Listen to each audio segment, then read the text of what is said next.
Good morning students. आज हम हिंदी व्याकरण का पाठ 3 पढ़ेंगे, शब्द और वाक्य। इस पाठ में हम जानेंगे शब्द किसे कहते हैं और ये कैसे बनता है, वाक्य किसे कहते हैं और वाक्य कैसे बनता है। तो शब्द के लिए इस चित्र को आप देखिए अच्छे से, ध्यान से। ये क्या है? घर। ये क्या है? कटहल। ये है कटहल का पेड़। ये है अजगर। ये बतख। पानी, इसे जल भी कहते हैं। कमल। अब पढ़ो। घर, घर। जल, जल। कमल, कमल। बतख, बतख। कटहल, कटहल। अजगर, अजगर। तो अभी हम जो पढ़े वो क्या था?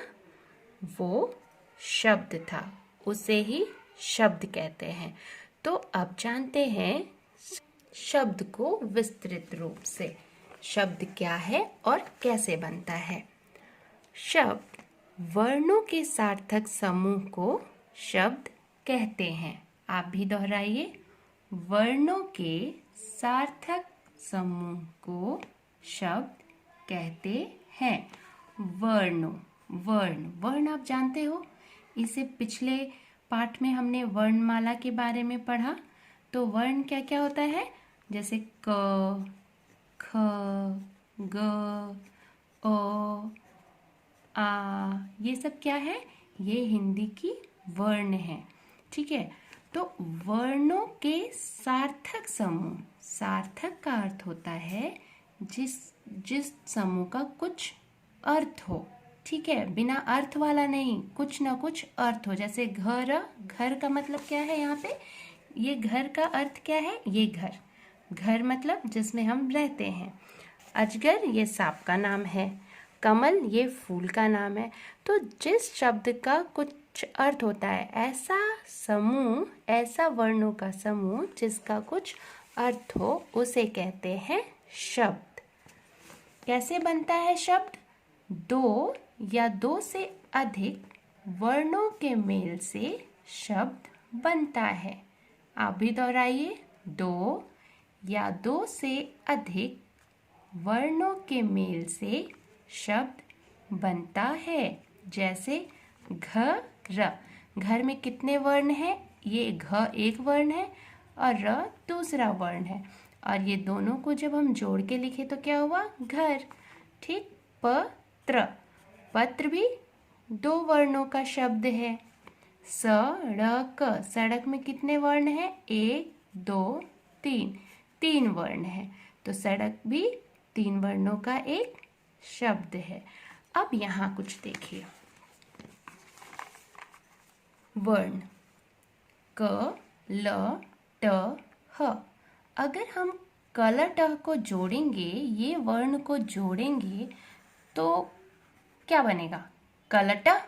कलट कोई शब्द है क्या? इसका कुछ अर्थ होता है? बिल्कुल नहीं। तो ऐसे जोड़ को, ऐसे समूह को हम शब्द नहीं कहते हैं। इसको यहाँ देखिए, हम अरेंज करके हम लोग लिखेंगे, इसको व्यवस्थित रूप से सजा कर लिखेंगे। क जोड़ ट जोड़ ह जोड़ ल, क्या हुआ? कटहल। और कटहल क्या होता है? सब्जी, एक सब्जी का नाम है कटहल। तो ये एक सार्थक समूह है। और कितने शब्दों का समूह है? कितने वर्णों का समूह है? एक, दो, तीन, चार। ये चार वर्णों का समूह है जिससे एक शब्द बना। ठीक उसी तरह क, त, श, र। कत्शर को अगर ये वर्णों को हम जोड़ें तो कोई शब्द नहीं बनेगा। अब यहाँ देखिए, त जोड़ र जोड़ क जोड़ श, क्या हुआ? तरकश। तरकश आप जानते हो किसे कहते हैं? जिसमें तीर रखते हैं। तो ये भी एक सार्थक समूह है, तो इसे भी शब्द कहेंगे। ठीक उसी तरह आप देखिए, टबन। टबन तो कोई शब्द नहीं है, क्या है? बटन। जब हम इसे व्यवस्थित रूप से जोड़े तो क्या बना? Button, button. ठीक उसी तरह न, ए, क। न एक। इसमें कितने वर्ण हैं? 3। एक स्वर भी है, न व्यंजन है और ए स्वर है। तो जब हम ये तीनों को जोड़े तो क्या बना? न एक। न एक का तो अर्थ कुछ भी नहीं होता है, तो ऐसे समूह को शब्द नहीं कहते हैं। ए जोड़ न जोड़ क क्या हुआ? ऐनक। यहाँ छी ली छ म लिछम। लिछम कुछ होता है? नहीं, तो ये शब्द नहीं है। इसको इस तरह लिखेंगे, म जोड़ छ जोड़ ली, या ऐसे भी लिख सकते हैं, म जोड़ छ जोड़ ल जोड़ दीर्घ ली, दीर्घ ई। क्या हो गया? मछली। ठीक है, तो आप समझ गए कैसे हम सार्थक समूह को ही शब्द कहते हैं, वर्णों के सार्थक समूह को। यहाँ आप देखो 2 स्वरों को मैंने जोड़ा है, ओ आ। ओ आ कुछ नहीं होता है, क्या कहेंगे? कैसे करेंगे? आ जोड़ ओ, आओ। तो ये एक सार्थक शब्द बना। अब कुछ शब्दों में वर्णों के साथ मात्राएं भी लगी होती हैं। यहाँ कुछ शब्द लिखे हैं जिसे हम साथ साथ पढ़ेंगे। मैं पढ़ूंगी और आप उसे दोहराओगे। आप अपनी पुस्तक का पृष्ठ संख्या 16 खोलो। ठीक है, 16। का न कान, ये कान है। का न कान। पी न पिन, मछली मछली। धनुष धनुष। फूल फूल। मृग मृग। पेड़ पेड़। बैल बैल। ढोलक ढोलक। नौकर नौकर। शंख शंख। लहंगा लहंगा। आप दोहरा रहे हैं। कुछ शब्द स्वर और व्यंजन के मेल से बने होते हैं, जैसे आप भी दोहराइए, ईख ईख। ऊन ऊन। ऐनक ऐनक। कुछ शब्द 2 स्वरों के मेल से भी बने होते हैं, जैसे आई आओ। ये दोनों शब्द क्या है? ये वर्ण क्या है? एक वर्ण आ जो है वो उसको क्या कहते हैं? स्वर। ये भी स्वर है। तो ऐसे शब्द, ऐसे जोड़ को भी क्या कहते हैं? शब्द। कुछ शब्दों में संयुक्ताक्षर भी आते हैं, जैसे पत्ता पत्ता, बच्चा बच्चा, छप्पर। ठीक है, अब आगे हम पढ़ेंगे वाक्य किसे कहते हैं। वाक्य शब्दों के सार्थक समूह को वाक्य कहते हैं। आप भी दोहराओ, शब्दों के सार्थक समूह को वाक्य कहते हैं। ठीक उसी तरह जिस तरह वर्णों के सार्थक समूह को शब्द कहते हैं, वर्ण क्या था? क ख ग, ये सब वर्ण है। उसी तरह जो ये शब्द बने, इनके सार्थक समूह को वाक्य कहते हैं। तो आप देखो, एक शब्द समूह है, रो एक शब्द है और रोया एक शब्द है और बच्चा दूसरा शब्द है। तो क्या इसका कोई अर्थ निकल रहा है? रोया बच्चा? नहीं। इसका सार्थक समूह इस तरीके से इसको व्यवस्थित करेंगे तो इसका कुछ अर्थ निकलेगा। बच्चा रोया, इस वाक्य से पता चल रहा है कि बच्चा रोया है। ठीक है, ठीक उसी तरह कुछ और उदाहरण देखते हैं। राधिका है नाचती, ये एक शब्द है, ये दूसरा शब्द है और ये तीसरा शब्द है। लेकिन ये तीनों शब्द को अगर हम जोड़ रहे हैं तो कोई वाक्य नहीं हो रहा है, क्योंकि उसका कुछ अर्थ पता नहीं चल रहा है। राधिका है नाचती, क्या है? कुछ नहीं है, एकदम गलत वाक्य है। तो इसको कैसे लिखेंगे? राधिका नाचती है।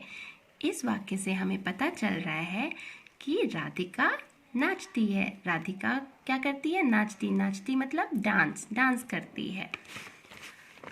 रही है तैर मछली। रही है पूरा उल्टा सीधा है ना, कोई सही अर्थ इसका पता नहीं चल रहा है, एकदम उल्टा सीधा शब्द है, तो इसका कोई अर्थ नहीं है इस शब्द समूह का। इसको जब हम व्यवस्थित करेंगे तो क्या अर्थ निकलेगा? पहले लिखेंगे मछली, फिर लिखेंगे तैर, फिर लिखेंगे रही, फिर लिखेंगे है। मछली तैर रही है, तो इससे एक वाक्य बन गया। राधा है रही नाच। राधा है रही नाच, ऐसे कोई वाक्य बोलते हैं आप? नहीं ना। फिर इसको भी हम यहाँ सजा कर लिखेंगे। राधा नाच रही है। राधा क्या कर रही है? राधा नाच रही है। तो ये शब्दों का जो समूह है इसी को कहते हैं वाक्य। और ऐसे शब्दों के समूह को वाक्य नहीं कहते हैं। में है फूल खिले बाग। कुछ समझ में आया? नहीं ना। में है फूल खिले बाग। अब यहाँ देखिए, बाग में फूल खिले हैं। बाग मतलब बगीचा, इंग्लिश में कहते हैं गार्डन। बाग में फूल खिले हैं। दूसरा देखिए, शबनम गाएगी पर मंच आज। ये क्या है? कोई अर्थ नहीं पता चल रहा है। शबनम गाएगी, पर क्या होता है? मंच क्या है? आज क्या है? अब इसे देखिए, पहले लिखेंगे आज, फिर लिखेंगे शबनम, फिर लिखेंगे मंच, फिर लिखेंगे पर गाएगी। और जब इस तरीके से हम लिखेंगे तो पता चल रहा है कि आज के दिन मंच पर, मंच मतलब स्टेज, स्टेज पर शबनम गाएगी। गाएगी मतलब गाना गाएगी। ने शंख फूका पुजारी। ने कुछ होता है? ने शंख फूका किसी ने, तो किसने शंख फूका? ये भी शब्दों का जो समूह है इसे वाक्य नहीं कहेंगे। इस शब्द समूह को इस तरह से सजाएंगे। पुजारी ने शंख फूका। पुजारी ने क्या फूका? शंख फूका। अब इसका पुस्तक कार्य करते हैं।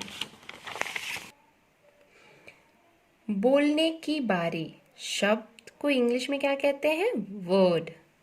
वाक्य को इंग्लिश में क्या कहते हैं? सेंटेंस। लिखने की बारी। इन वर्णों के मेल से एक एक शब्द बनाओ। यहाँ वर्ण लिखे हुए हैं और इनको व्यवस्थित कर एक शब्द बनाना है, मतलब सार्थक वर्णों का समूह बनाना है। म ल ह कुछ नहीं है, तो कैसे लिखेंगे? पहले लिखेंगे म ह ल, महल। ठीक उसी तरह आप इसे और इसे भी करोगे। ये आपका होमवर्क है, ठीक है। नेक्स्ट, इन शब्दों से एक एक वाक्य बनाओ। यहाँ शब्द लिखे गए हैं, उन्हें व्यवस्थित कर आपको एक वाक्य बनाना है जिसका कुछ अर्थ हो। राधा है रही नाच, तो आपको पता है क्या होगा? राधा नाच रही है। तो आप इसे भी खुद से करोगे।